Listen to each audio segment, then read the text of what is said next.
Yan. Sulit na sulit ang ating ADB 150 sa ating bike review. Kayang kaya guys. Kumakapit ang gulong. That's how it goes when you Hollywood perfect. Hollywood perfect. Oh, nice. Sisiw na sisiw. Ayan na ang ulan. Ulan ng sigsag.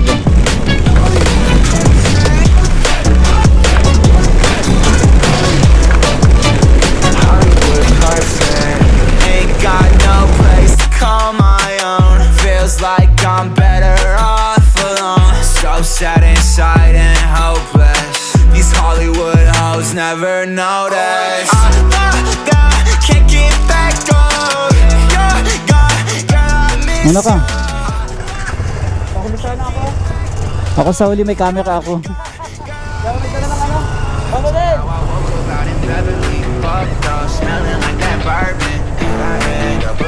I'm not certain. Yeah, the girls are polite in the club every night. That's how it goes when you Sabi ko sa huli ako eh.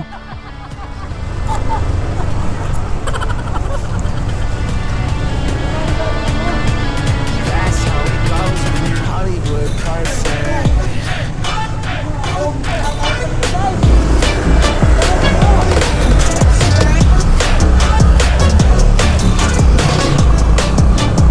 Somehow I woke up out in Beverly, fucked up, smelling like that bourbon. How'd I end up alone? I'm not certain. Good morning everyone, I'm J. Michael, ang inyong motovlogger from the south, and welcome to my channel. Guys, nandito ako sa Quezon ngayon, kaya nasabi ko I'm yung motovlogger from the south kasi taga rito ako sa Quezon.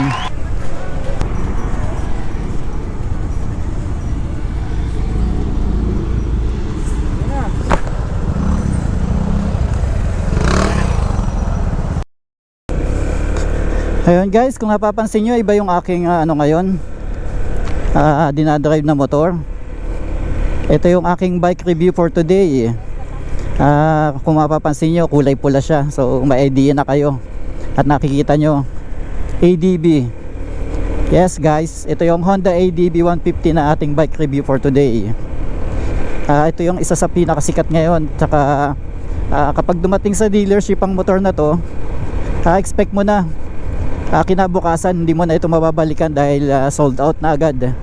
Kasi mainit tong motor na to. Kaya yun guys, salamat sa ating matagal ng kaibigan dito sa Quezon, si Boss Tattoo ng PQS. Siya muna gustong pasalamatan muna kasi pinayagan niya tayong ma-vlog itong kanyang motor. Pinahiram niya tayo. Boss Tattoo, shout out ng PQS Quezon. Thank you dito sa Honda ADB para ma-review natin. So ngayon guys, ito nasa road trip tayo ngayon. Breakfast ride. Breakfast ride tayo para ma-test natin itong motor din na to. Ma-test ride natin. Unang napansin ko guys, yung handlebar niya mahaba ito oh. Pero manageable naman siya sa traffic. May mga nadaanan akong traffic kanina, so pwede siyang sumingit. Kayang kaya pa rin niya sumingit. At saka talagang napaka-angas niya guys, napaka-pogi niya. Pansin na pansin siya sa mga kalsada. At saka yung handling niya maganda guys. Ang gaan. Kaya kung makikita nyo, ito paahon tong kalsada na to. Wala naman siyang problema pag ahon, malakas siya sa ahon oh. So kayang kaya niyang umahon.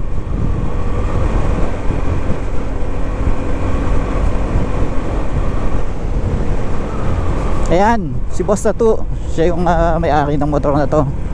Shout out Boss Tattoo.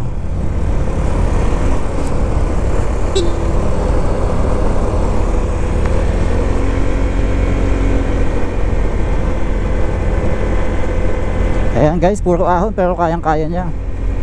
By the way, siguro ang bigat ko ano lang, mga 56 kg, kaya siguro magaan tayo para sa ating para sa ating height. And then yung upuan niya medyo may kataasan.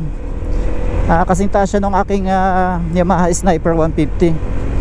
Pareho sila ng seat height 795. Pero abot ko pa rin, parehong paa. Medyo tip to pero komportable pa rin siyang upuan pag naka-stop. Anyway, since automatic naman to, wala tayong problema kung isang paa lang naman kailangan natin para tumuntong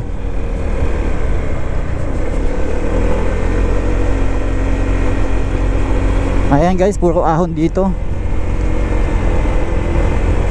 Although adventure bike ito sa katawan ng scooter. So kung sasabihin natin na pang off-road talaga natin to, pang trail, hindi siya pwede kasi scooter pa din yung category niya. Siguro mga konting rough road na kalsada, pwede, kayang-kaya nito. At saka yung shock niya talagang lumalaro. Ang ganda ng kanyang shock, yung Showa. Siguro yun yung nakadagdag dito kaya medyo expensive tong motor na to. And kalalabas lang nga pala dito guys ng siguro mga 3 months ago. Ayan mga kasama natin. Dito muna tayo, mag-u-turn tayo dito.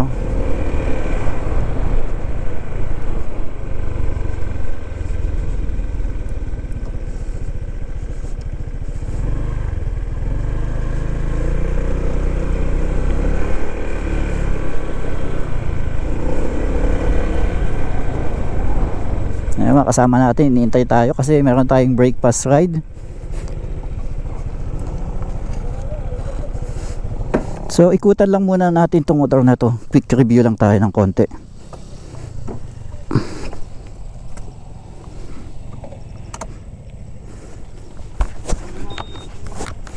Ayan guys, diba napaka pogi niya. Ayan, napakaganda niya. Ang lapad ng gulong niya sa harapan is 110/80 by 14. At dito sa likuran,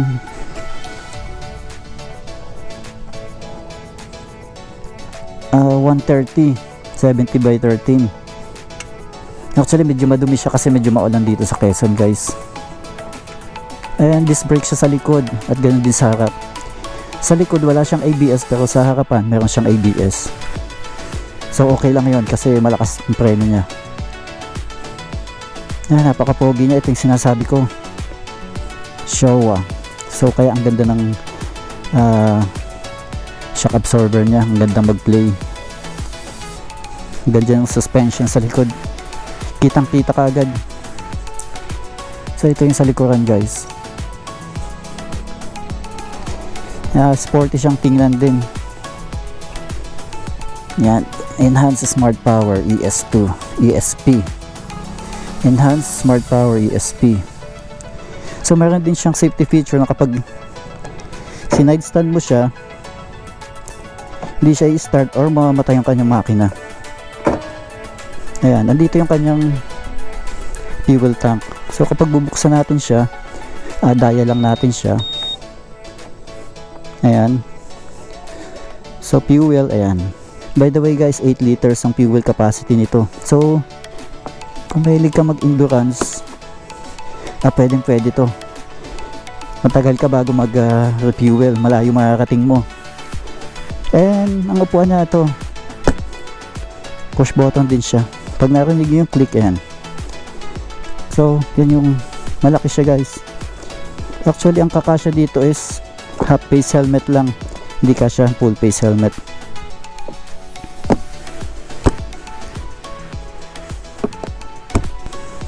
So dito sa kanan, nandito yung isang features niya na idling stop. So yun yung stop and go. Kapag traffic ka ng konti, 3 seconds, mamamatay na yung makina mo. So ang gagawin mo lang, push mo lang tong throttle niya ng konti. So twist mo lang, mabubuhay na ulit yung engine niya. Kagaya din ng ibang mga brand na motorcycle.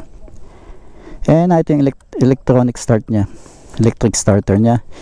Ito yung hazard. Sa kaliwa, ito. Andito yung horn. Start natin. Ayan yung horn. Ito yung signal, left and right. Ito yung low beam at high beam. So ang nakakalito lang ng konti, ito nagkapalit siya. Dapat itong horn andito siya sa taas. So sana yan lang, kasi dapat ito nandito siya. So instead na magsisignal ka, minsan napipindot mo yung horn. So nagkapalit lang siya ng baba, taas. Yun, sana naintindihan yung sinasabi ko. Ito yung digital panel niya. Ito yung digital multimeter panel niya. So na ito yung time sa taas, 8:28. Ito yung fuel gauge niya, average fuel consumption. Ito yung speedometer niya. And ito yung trip A, trip B. Yan, naka-hazard siya, oh. So ABS nakailaw, idling, yan, nakailaw. So andito lahat ng mga instrumentation, lahat ng mga information ng motorcycle na to, dito mo siya makikita. Kanyang windshield, adjustable. Ito. Pwede natin siyang, ayan, pwede natin siyang itaas para yung hangin, pag long drive tayo, hindi tayo masyadong tatamaan ng hangin dito. So pag gusto nating ibaba, ito lang, i-pull lang natin to, and then ayun. So ganun lang siya, guys. Ganun kasimple. O diba, ang laki niyang tingnan, guys. Yan ang agad makikita mo sa kanya. Malayo pa, makita mo nakatingin na sa iyo yung mga tao. So yun, guys, ito yung quick review natin sa motorcycle na to. So iikot tayo sa Old Zigzag Road, kung tawagin is yung Bitukang Manok. Doon ang ating daan ngayon. So hindi na breakfast ride ito, kundi kasama ng lunch, kasi 8:47 na. Kasi kanina umuulan, nawala din naman kaagad.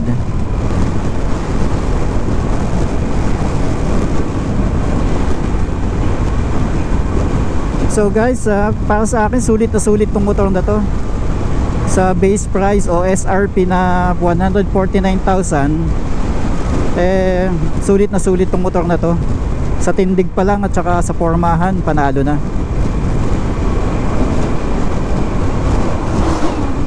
And by the way, keyless din ito. So meron din siyang alarm at meron din siyang bike locator. So sakaling nakapark tayo sa mall or kahit saan man na parking na mayroon din mga ADB na marami, mahahanap natin yung ating ADB, kasi may answer box siya. May ilaw yung kanyang hazard light, and at the same time bumubusina siya.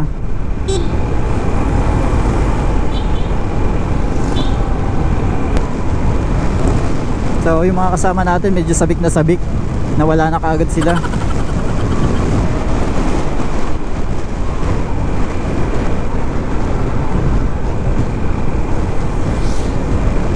Oh, may OBR.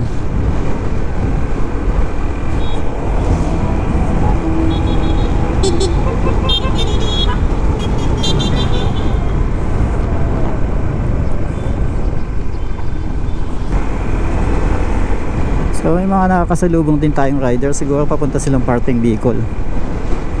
Nag-assemble ulit sila dun.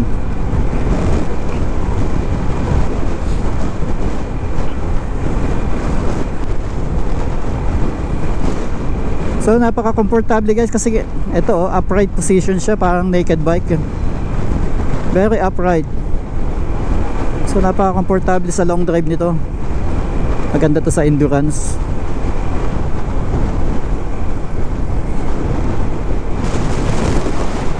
Ito tayo, puro dagat na.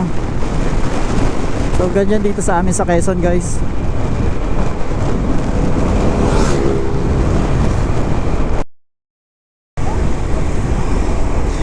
Ayun guys, pagsampa ko pa lang dito sa motor na to, naramdaman ko na kagad yung pagiging napaka premium ng ating motor, premium bike. And nabutan tayo ng ulan nga pala doon sa isang tinigilan nating restaurant. So nag breakfast ride na rin tayo doon. Kaya ito, basang-basa pa yung kalsada. So okay naman guys, wala tayong problema sa pag-ahon ng motor na to. Kaya makapit yung gulong. Bali wala yung tagtag dito. Sarap magmotor. So dito sa lugar na to talagang pag minsan umuulan talaga. Kasi rainforest to. Ayan nagpapag siya.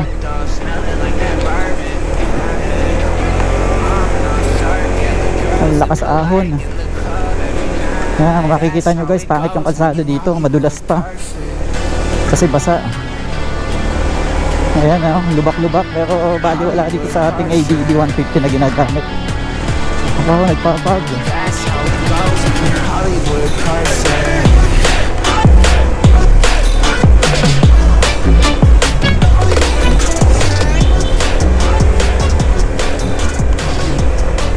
So bako-bako na yung kalsada dito guys. And yet kayang-kaya ng ADB 150. Napaka-stable ng kanyang suspension. Yan, meron pa ding rainforest. Yan guys, meron siyang waterfalls. Ayan.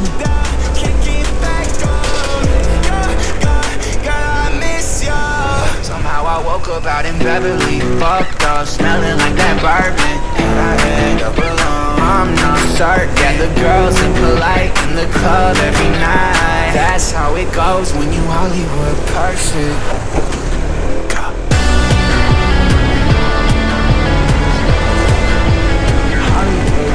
Medyo malakas dito kasi may rainforest para tayong nadadaanan.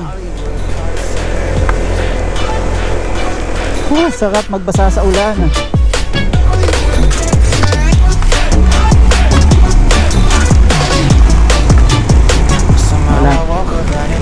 Ayan na ang ulan. Ang ulan ng sigsag.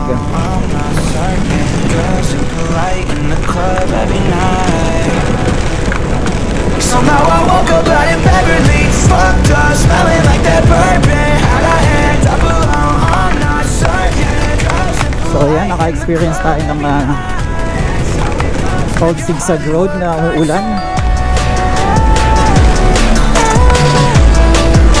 Hollywood perfect. Hollywood perfect.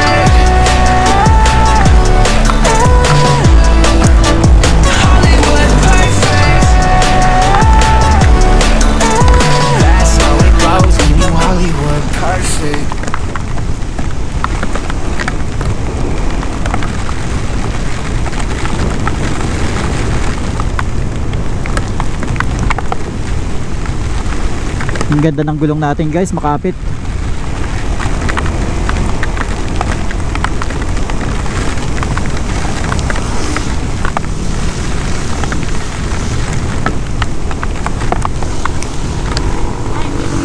Sige.